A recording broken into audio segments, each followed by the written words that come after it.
করতেছেন? জি আলহামদুলিল্লাহ, আসলে আমারও ছোটোকাল থেকে স্বপ্ন যে আমার এই অঞ্চলে অনেকেই প্রাকৃতিক এইগুলো বিলুপ্ত সাধন করছে। আমরা যখন ছোটো ছিলাম এইগুলোতে সবগুলোতেই সবজি ছিল, বিশেষ করে ফুলকপি, পাতাকপি, এই চা বাদে এই খালটা চতুর্দিকে ছিল।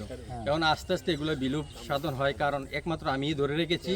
আমি সবসময়ই সবজি করি, নিজ উৎপাদন করে নিজে খাই এবং আমার আত্মীয় স্বজন তাদেরকেও আমি দিয়ে থাকি। আজকে আপনার ওখানে আমরা চমৎকার খেলাম কিন্তু এবং দেশি অনেক কিছু উনি অ্যারেঞ্জ করেছেন, আলহামদুলিল্লাহ খুব ভালো লেগেছে। অনেকদিন পর কোথাও এসে আমরা খেতে পেরেছি। তো আমরা প্রিয় দর্শক, সামনে প্রজেক্টটা রেডি হলে আমরা সামনে আবারও আসবো এবং আমরা কিভাবে কি করছি পর্যায়ক্রমে আপনাদেরকে দেখাবো। আমরা জানি না আমরা কতটুকু পারবো, বাট আমরা চেষ্টা করব যে সবাইকে এই পদ্ধতিটা ট্রেনিং করাতে এবং আস্তে আস্তে এটা বিভিন্ন জায়গায় ছড়াতে।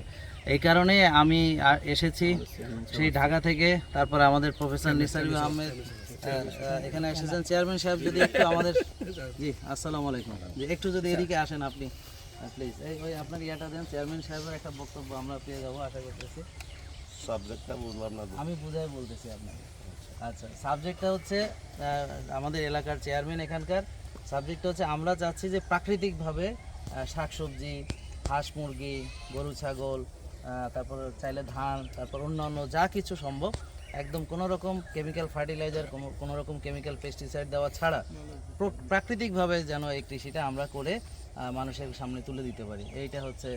তো আপনি এলাকার হিসাবে আপনার যে একটা বক্তব্য আমাদেরকে যদি বলতেন আর কি। ধন্যবাদ আপনাকে। আপনাদের উদ্যোগটা অনেক ভালো। এই যে ক্যাম্পিংটা, ক্যাম্পিং বলা চলে যে, জি অবশ্যই এটা একটা ক্যাম্পেইন। এটা ক্যাম্পিং। ওই ক্যাম্পিংটা যদি মানুষের কানে পৌঁছে, মানুষ কিন্তু এখন আর আগের জায়গায় নাই যে শুধু বললেই বুঝবে। বুঝে গেছে ইতিমধ্যে অনেক মানুষ, এটা জেনে গেছে। এখন কিন্তু নিজস্ব শাকসবজি বাড়ি বাড়ি উৎপাদন করছে। পরিবর্তন কিছু ঘটছে, কিছু ভালো ঘটছে, শুধু কিছু না। এখন সাধারণ মানুষ বাজারে এটা ভালো হবে না, এটা তো নর্থ বেঙ্গলের, এটা কেমিক্যাল দেওয়া। এই জন্য এখন আমাদের যেই জায়গায় চিন্তা করা গেছে না, এখন মানুষ নিজে মালটা চাষ করে, মানুষ নিজে কলার বাগান তৈরি করতেছে। এই যে শাকসবজি যা আছে সব নিজেরা তৈরি করতেছে।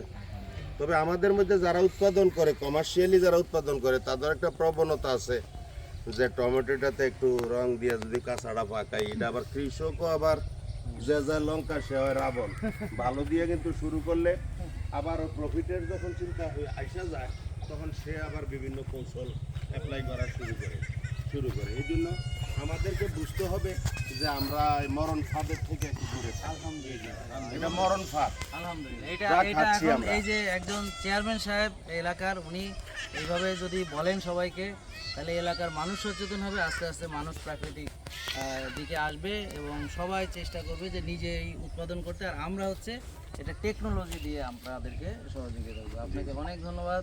আপনাকে অনেক ধন্যবাদ প্রফেসর নিসারুল আহমেদ স্যার, আপনি যে আমেরিকা থেকে এখানে এসে গ্রামে সময় দিচ্ছেন। সবাইকে, আপনারা এখানে যারা আছেন সবাইকে অনেক ধন্যবাদ।